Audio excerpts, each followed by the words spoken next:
Hoje a nossa conversa aqui é sobre cuidado integral, direitos e acolhimento. Quem está com a gente aqui é a presidente do Centro de Nutrição Infantil, o CENI, a Betina Grequi. Tudo bem, Betina? Bom dia. Tudo bom, bom dia. E também o defensor público, doutor Ítalo Viegas da Silva. Bom dia, doutor. Bom dia, Cris. Viegas ou Viegas? Viegas. Então falei certo, mais ou menos. Mais ou menos. É que o Centro de Nutrição Infantil iniciou oficialmente uma parceria com a Defensoria Pública para oferecer atendimento jurídico voluntário às famílias atendidas pela instituição. E eu quero começar perguntando para a Betina como é que surgiu essa ideia de buscar essa parceria com a Defensoria Pública e em que momento vocês perceberam que esse apoio também era necessário para atender as famílias, Betina? Bom, Cris, nesses 33 anos praticamente de centro, a gente evoluiu para ter esse atendimento diferenciado. Então, assim, a gente tem uma equipe multidisciplinar que atende não só a criança, mas a família. E a gente percebeu que isso fazia diferença na recuperação dessas crianças. Então, nós temos assistente social, nós temos psicólogo, fisioterapeuta, além de todos os médicos que estão trabalhando conosco hoje. A gente tem gastropediatra, neuropediatra, cardiopediatra, endócrino, alergistas. Então, assim, a gente tem orgulho de dizer que hoje a gente tem uma equipe especial para todos os casos que a gente tem recebido. E nessa questão, a gente gosta de ter parceiros. E foi assim que a gente fez um convite para o Dr. Ítalo vir conhecer o centro. Mas não chegávamos a imaginar que ele se disporia a ir trabalhar conosco lá, no próprio centro.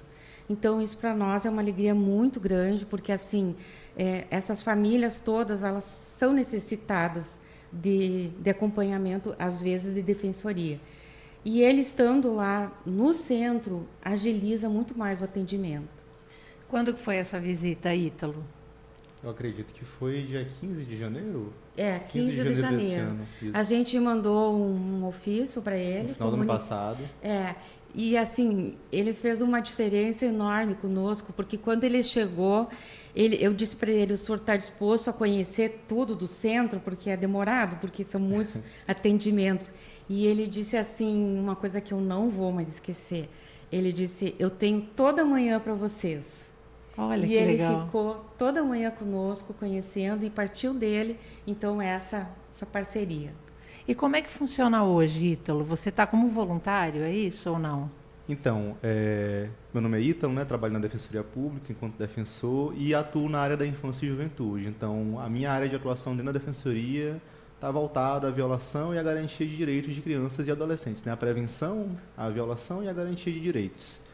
E desde outubro, que foi quando eu cheguei aqui em Foz do Iguaçu, eu estou numa rodada de visitação das entidades, órgãos e instituições que integram a rede de proteção da criança e adolescente, que tem esse viés de trabalhar em rede. A gente não consegue sozinho solucionar nenhum tipo de demanda, a gente precisa da colaboração de todos os atores. E durante essa visita, né, como um ator importante aqui de Foz, né, na garantia dos direitos das crianças e adolescentes, eu conheci o CENI e lá vi uma oportunidade. Hoje, boa parte do meu trabalho acontece quando a violação de direito já aconteceu.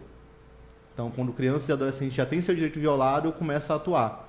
E isso era um incômodo pessoal, porque eu via a necessidade de atuar de forma preventiva. E como o CENI trabalha, principalmente com crianças ali na primeira infância, bem como com as famílias, eu entendi que era o momento de eu me fazer presente lá enquanto instituição, enquanto defensoria. A gente está num calendário de 15 dias, por enquanto, para atender eventuais demandas que essas famílias têm e também, desde aquele momento, na primeira infância, já explicar quais são os serviços que a Defensoria Pública presta, a fim de que, uma vez surgida uma dúvida, surgida a necessidade, essa família já tenha um direcionamento para o órgão. Ou seja, o que eu percebo hoje, né? A Defensoria é uma instituição nova e não raramente é a última instituição que a família busca, justamente por não conhecer o serviço.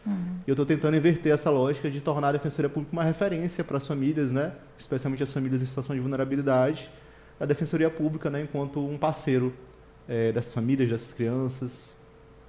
E como é que funciona? Por exemplo, toda quinta-feira, cada 15 dias, você vai até lá, vai alguém com você? Como é que as famílias chegam até você lá dentro? Bom, essa parte o CENI tem organizado, né? Tem feito uma triagem inicial das famílias que precisam de uma orientação ou da assistência jurídica da Defensoria. e de 15 dias eu estou me direcionando, inclusive essa quinta eu vou estar lá. Eles já fizeram uma triagem prévia dessas famílias, a gente vai com uma equipe, né? Eu e mais uma equipe. Na última vez foi só a Bianca, minha residente, mas dessa vez eu vou levar mais uma pessoa, porque já me falaram que tem bastante gente para ser atendida. E nesse momento a gente faz esse atendimento. Então o atendimento tem 2 viés: o da orientação, explicar o que é a defensoria, o que ela pode auxiliar essa família, e de entender aquele problema pontual que geralmente já tem ali, já foi diagnosticado, né, pelo CENE. Um exemplo que eu dou, que eu tenho falado, é me fale o nome da adolescente agora, o nome dela. Ana. A Ana, que é uma adolescente de 15 anos, que está há 4 anos esperando uma cirurgia para esfoliose, uma cirurgia muito importante, né? Ela está com um quadro bem grave. E a partir dessa parceria, a gente já iniciou as tratativas para tentar conseguir essa cirurgia para essa adolescente. E tudo caminha para dar certo. Você falou que a defensoria está na pontinha lá, que quase ninguém conhece. Você poderia falar um pouquinho só sobre esse trabalho de vocês na defensoria? Que tipo de assistência vocês dão? Posso. A Defensoria Pública é uma instituição prevista na Constituição, como uma instituição essencial ao funcionamento da Justiça. E aqui no Paraná ela é bem nova, né? Ela começou as suas atividades de fato ali em meados de 2011 a 2013 e ainda nem está em todo o estado do Paraná, né? Foz do Iguaçu é uma das poucas cidades que tem a instituição de forma presencial. Lá, atualmente, a gente trabalha com 4 grandes áreas. Criminal, então a defesa criminal, pessoas que são acusadas de crime e porventura não têm condições de contratar um advogado particular e precisam da defesa, a Defensoria Pública faz esse serviço. Pessoas que já foram condenadas e precisam de algum tipo de acompanhamento, que é a área de execução penal. A área da família, que é o nosso maior volume de atendimentos, então pensão, divórcio, guarda, questões relativas a sucessões, regime de visitas, autorização para viagem, né? Uma grande demanda da Defensoria Pública é a demanda da família. E, por último, a área da infância e juventude, onde a gente trabalha com garantia do direito à saúde, à educação, processos que envolvam medidas protetivas, casos de violência, né, contra criança e adolescente, tudo isso em rede. Então, essas são as grandes áreas que a instituição trabalha. E já que estamos nesse momento de explicar um pouco o funcionamento, né, vou até pedir aqui para a Betina contar um pouco para a gente como que funciona o Centro de Nutrição Infantil aqui de Foz, porque é uma instituição que já é bem conhecida na cidade, né, que há muitos anos atuam, mas tem gente que ainda não conhece. Então, como que funciona o trabalho de vocês? Pois é, eu estava até conversando com o doutor Ítalo a respeito disso. Tem 33 anos e muitas pessoas não conhecem o centro. Inclusive moradores de Foz que não conhecem. Muita gente acha que é público, não sabe que é uma organização social sem fins lucrativos, né? Então, assim, a gente precisa da comunidade para estar prestando esse serviço. A demanda nossa, ela vem principalmente pelos postos de saúde, pelas UPAs e às vezes também por demanda assim livre, que a pessoa chega lá e procura o atendimento e a gente então encaminha às vezes para um posto de saúde, porque ele tem que vir por um posto de saúde, porque o nosso atendimento é ligado à saúde. Então, assim, a pessoa daí ela é encaminhada por todos os meios que tem da rede de saúde, e daí ela vai ter o primeiro atendimento e, na maioria das vezes, ela vai ser encaminhada, então, para o especialista que ela tem necessidade, já com horário marcado. Vocês têm uma média de quantos atendimentos, mais ou menos, aqui na cidade, por mês? Por dia, de 60 a 80. Por dia? Por dia. É um volume bastante grande, então. É grande, sim. Porque nós também temos o centro materno, que funciona pela manhã, e o centro materno ele faz atendimento às brasiguaias, mulheres nascidas no Brasil que estão morando no Paraguai. Esse atendimento também é muito importante, porque essas mulheres, no Paraguai, elas não têm atendimento gratuito. E quando elas vinham para Foz, elas não tinham mais o CPF, então elas também não tinham endereço. E elas ficavam sem fazer pré-natal e muitas vezes não conseguiam nem fazer o parto. Então, essas mulheres, elas vêm para o centro de nutrição, para o centro materno, elas fazem o cartão SUS com o endereço que a secretaria nos passa, e elas fazem todo o acompanhamento de pré-natal, todos os exames que é possível, e são encaminhadas, então, para fazer o parto ou cesárea, e a criança depois continua sendo atendida no centro materno. Nós temos também um ambulatório de estomas, que é com recurso próprio, que a gente procura do Rotary, principalmente a parceria, que é para as crianças que têm sondas e também alimentação por sondas ou tem várias... estomas são feridas, né? Feridas abertas. Temos esse atendimento. Nós atendemos as crianças prematuras que nascem no Costa, que é uma parceria com o Costa. Essas crianças, depois que elas têm alta lá do Costa, do Itamed, elas ficavam à mercê de ter que ir para a UPA ou para qualquer outro atendimento.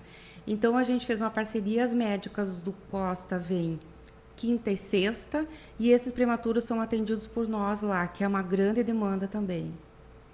Betina, o Centro de Nutrição tem praticamente a idade dele, é o tempo que eu moro aqui em Foz do Iguaçu, então eu vi crescer isso daí. E eu lembro muito que no começo vocês faziam campanhas para arrecadação de leite especial. E hoje chegou nesse tamanho de estrutura, com tanta gente atendida, com tanta gente atendendo. Você imaginava que chegaria que seria o que é hoje? Não, eu nem imaginava, até porque eu acho que eu e mais uma voluntária somos as únicas que estamos praticamente desde o começo. E eu lembro muito das primeiras vezes que eu cheguei, que não tinha infraestrutura, não tinha nada. E naquele período, enquanto tinha a Santa Casa, basicamente era alimentar as crianças com leite normal e papinha. Uhum. E eram os voluntários que iam lá ministrar, que iam dar, porque a criança ficava, às vezes, um ano inteiro e não ia nem para casa. Ela ficava no centro. E daí foi que a gente começou a procurar mais recursos a trabalhar. Aliás, recursos a gente procura sempre, né? Porque, exatamente por isso, porque as fórmulas hoje são muito especiais e são muito caras. E daí o centro foi evoluindo nessa questão. Depois o juiz já quis que as crianças fossem para as famílias no final de semana, e daí as crianças eram levadas para as casas no final de semana, não para voluntários. E daí foi evoluindo, mas assim, hoje eu tenho uma gratidão de entrar lá dentro e ver que o espaço é organizado, o espaço é bonito, nas condições que a gente consegue deixar. As crianças amam estar lá, e todas as, assim, os feedback que a gente dá com as famílias, eles têm uma gratidão enorme pelo centro. Exatamente porque a gente procura muito dar essa questão do afeto. Ninguém sai de lá sem uma conversa, sem qualquer assunto que precisa ser tratado, a gente sempre trata com muito carinho. É uma preocupação com o todo, da família toda. Com o todo da né? família. E dentro disso, como é que vocês fazem a triagem? Para enviar, por exemplo, uma família para a defensoria? Ali vem um papel importante da assistente social. A assistente social e a psicóloga, elas também fazem visitas nas casas. Então, assim, a gente tem o acompanhamento do que de fato a família está precisando e qual é a demanda. O doutor Ítalo falou da Ana. A Ana é uma questão, assim, para nós muito crucial de conseguir salvá-la. Uhum. Porque ela está conosco há mais de 10 anos. Ela nem estaria mais no período, porque a gente só trabalha com crianças até 15 anos. E a Ana já tem 15 anos. Uhum. Mas a Ana não vai ser abandonada por nós. Porque nesse tempo todo a gente tentou todos os recursos possíveis. Para te ter uma ideia, ela praticamente não consegue mais nem ir na escola, porque ela está tão tortinha que ela tem comprometimento pulmonar. Acho que o doutor ficou bem impactado, né? E você não faz ideia, Cris, todos os caminhos que a gente tentou para que essa menina conseguisse ser operada. Então, assim, isso é uma questão nossa, da gente conseguir que essas crianças tenham o direito a ser recuperadas. Doutor Ítalo, vamos fazer um combinado? Quando sair a cirurgia, a senhora avisa a gente para a gente comemorar? Tomara que saia, que a gente comemore, a gente está lutando por isso. E quem precisa do apoio da Defensoria, procura vocês aonde? A gente fica no edifício Life Office, ali na Avenida Brasil, perto da CIF, que eu acho que é um lugar mais conhecido aqui de Foz. É o que fica na esquina? Isso, de um lado, todo com vidro ao redor, Isso mesmo. A gente funciona com atendimento ao público de segunda a quinta. A família atende de segunda a quinta. A infância e juventude hoje atende às terças e quartas. E criminal e execução penal nos demais dias, né, sempre de 13h às 17h. Mas se for uma demanda urgente, independentemente do dia, vai ser evidentemente acolhida. E funciona para o público esse horário, de 1 às 5. Fica aberto, pode ir lá e buscar a gente que vai ser atendido. A gente até aproveita para recomendar que sempre vá com a documentação básica, né? É muito comum que as pessoas busquem a gente. Comprovante de endereço, CPF. E comprovante de renda. Comprovante de renda. Que já vai facilitar bastante o primeiro atendimento. E até o que é aceito como comprovante de renda? Porque a gente sabe que aqui a informalidade é bastante grande, né? Olha, a gente aceita o Olerite, né, tradicionalmente, a carteira de trabalho, o extrato bancário, o comprovante que recebe BPC, o Bolsa Família. Quando é o caso do autônomo, a gente preenche uma declaração de trabalho autônomo, que a gente tenta acompanhar com outras provas e faz ali uma triagem econômica. Declaração de imposto de renda, né? Inclusive a ausência de declaração já denota que a pessoa não tem tantos recursos financeiros assim. A gente é bem flexível nesse sentido, né? O essencial é provar que essa pessoa se enquadra dentro dos nossos critérios de renda, que hoje são até 3 salários mínimos por família. E tem outros critérios, né, mais específicos que a gente vai ali ajustando para não ser tão rigoroso em relação a esse valor. E com relação às crianças e adolescentes, quais são as demandas jurídicas assim mais recorrentes, doutor? Olha, campeã, assim, de longe, é a saúde. Demandas relacionadas a filas e especialidades é bem recorrente. Eu acho que 50% do meu trabalho hoje está associado a pedir, né, extrajudicialmente primeiro e depois judicialmente, quando o município não acata, né, o nosso ofício. Atendimentos com fono, com neuropediatra, com psicólogo, cirurgias. E a segunda demanda, que tem sido bastante frequente, né, a gente espera, inclusive, que vá caindo com o tempo, é uma demanda de vaga em creche, especialmente vaga em creche por período integral. Né? Muitas mães são mães solo, e você não ter ali um contraturno para sua criança, né? Impede que você exerça, às vezes, o trabalho, ou se vai exerce com aquela preocupação. Então, a vaga em creche em período integral é uma demanda bastante recorrente. E, por fim, as medidas protetivas. Foz ainda tem um índice bem grande de violação de direitos de crianças e adolescentes. Então, negligências, violências, adolescentes em situação de rua ou em situação de drogadição. Existe uma demanda reprimida, né, que constantemente a gente trabalha em rede e que demanda bastante atenção da gente, porque envolve um trabalho com toda a família, né, não só com a criança e com o adolescente. E nós temos aqui ainda um minutinho antes do repórter CBN em Rede Nacional. Eu vou pedir para a Betina contar um pouco do Centro de Nutrição Infantil, onde ele está localizado, qual é o horário de atendimento, como que funciona ali para quem, né, precisa do atendimento. Você já citou a questão das unidades básicas de saúde, né, o encaminhamento pelas unidades. Mas no geral, né, onde está o Centro de Nutrição Infantil e como funciona até para colaborar com o centro aqui em Foz? Eu sempre coloco, assim, porque as pessoas às vezes não sabem direito a localização, mas quase todo mundo sabe onde ficava a antiga Santa Casa. Então, o Centro de Nutrição fica na esquina, que é a Avenida Brasil com a Antônio Raposo, se eu não me engano, e em frente à antiga Santa Casa. Perto ali da caixa d'água da Sanepar também, né?